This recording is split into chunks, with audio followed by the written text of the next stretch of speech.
kenalin aku Vira. Iya, kenalin nama aku Laksmi juga. Halo Kak Lasmi, Ya. jadi aku mau nanya-nanya ini tentang di kegiatan pelaporan ADR nih atau Advanced Verification di tempat kakak kerja nih. Nah sebelumnya gimana kabarnya nih Kak?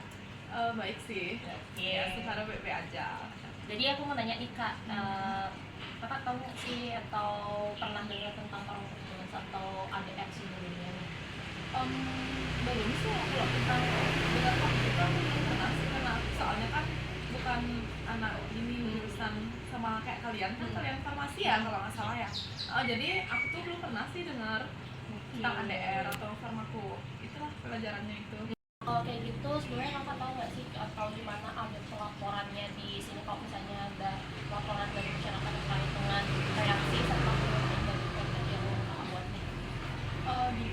Setahu saya sih kalau untuk pelaporannya itu nanti langsung bisa ke call center aja sih Kak. Nanti kita di kemasan dari kita tuh ada dia nomor pengaduan itu, nanti bisa langsung telepon. Berarti kalau secara pelaporannya di sini belum dijalanin ya dengan baik sih ya. Nah kalau boleh tahu ada alasan khususnya nggak sih belum menjalankan pelaporannya itu? Karena ini sih dari sebelumnya kita juga nggak ada pelaporan sih Kak, karena kan kita ini kebetulan juga dari dulu itu produknya ekspor.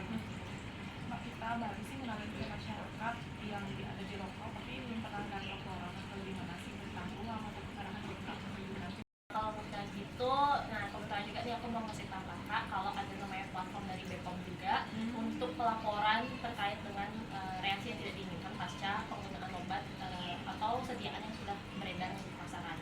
Nah sebenarnya kalau udah pernah dengar belum mungkin platformnya atau website dari BPOM untuk pelaporan? Kalau untuk laporan webnya itu pernah sih dengar, tapi nggak masuk kayak ke dalam gitu loh, harus gimana detail-detailnya tuh nggak tahu. Oke, jadi sekarang nih aku mau kasih tahu ke kakak gimana nih step by stepnya terkait dengan pelaporan di website BPOM. Tahap pertama itu kakak tuh buka dulu website BPOM. Nah nanti setelah itu ada nih tampilannya dari website awalnya BPOM nih. Nah nanti itu ada di bagian di sebelah kanan itu ada pelaporan online. Nah kakaknya itu, nah karena kakak belum pernah tuh nggak punya laporan, jadi data yang kakak sekarang belum ada nih di dalam website itu. Nah boleh nih kakak lakuin dulu registrasi, nanti registrasinya itu bisa dengan klik tombol register. Nah setelah klik tombol register ini nanti kakak bisa pilih tipenya dari informasi, atau ini. Nah nanti itu kakak bisa isiin kayak misalnya nama usaha, penanggung siapa dan lain-lain. Nah nanti setelah udah registrasi ini, nanti kakak bisa tuh ngelaporin terkait dengan adanya laporan dari masyarakat misalnya pasca penggunaan produk kakak. Nah nanti kakak bisa masuk ke kolom pelaporan, nanti di sana ada terkait dengan pelaporannya secara langsung.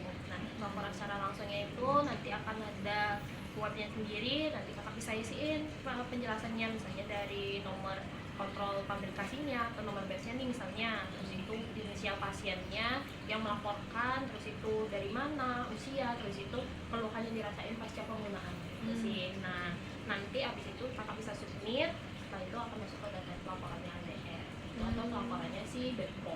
Sebenarnya simpel banget sih untuk pelaporannya lewat website BPOM-nya ini gitu, tapi memang nggak banyak atau belum banyak yang tahu tentang ini atau ngelaporin hal-hal sepele yang sekiranya pasca penggunaan ternyata itu tuh penting untuk masyarakat lainnya pasca penggunaan produk dan kakak gitu. Ini tentang penjelasan aku terkait dengan laporan BPOM lewat website. Nah gimana kakak? Makasih banget. Gini saya ucapin lagi sama adik-adik itu, adik Vira ya. Terima kasih Dik. Tak kira ada gitu loh hasil pengaduan dari BPOM. Terus tak kira tuh cuman ngaduin ke call center aja gitu loh. Ternyata bisa lewat BPOM dan caranya tuh simple gitu loh, dan baru tahu banget. Makasih banget udah dikasih tahu. Nah jadi nanti kalau misalnya udah mulai skala besar lagi nih produksinya, terus itu udah mulai diperjualbelikan secara lokal, kalau misalnya ada tanggapan atau misalnya laporan dari masyarakat nih kakak udah tahu nih mau laporin kemana. Gitu. Oke, makasih ya. Makasih ini kak udah mau nih aku tanya-tanya tentang laporan di tempat kakak kerja. Nah semoga dari apa yang kakak ini bermanfaat untuk kakak sendiri sama perusahaan kakak selanjutnya. Makanya aku minta maaf, semoga apa yang aku sampaikan bermanfaat. Makasih ya adik-adik udah ngasih tahu dari awal, nggak tahu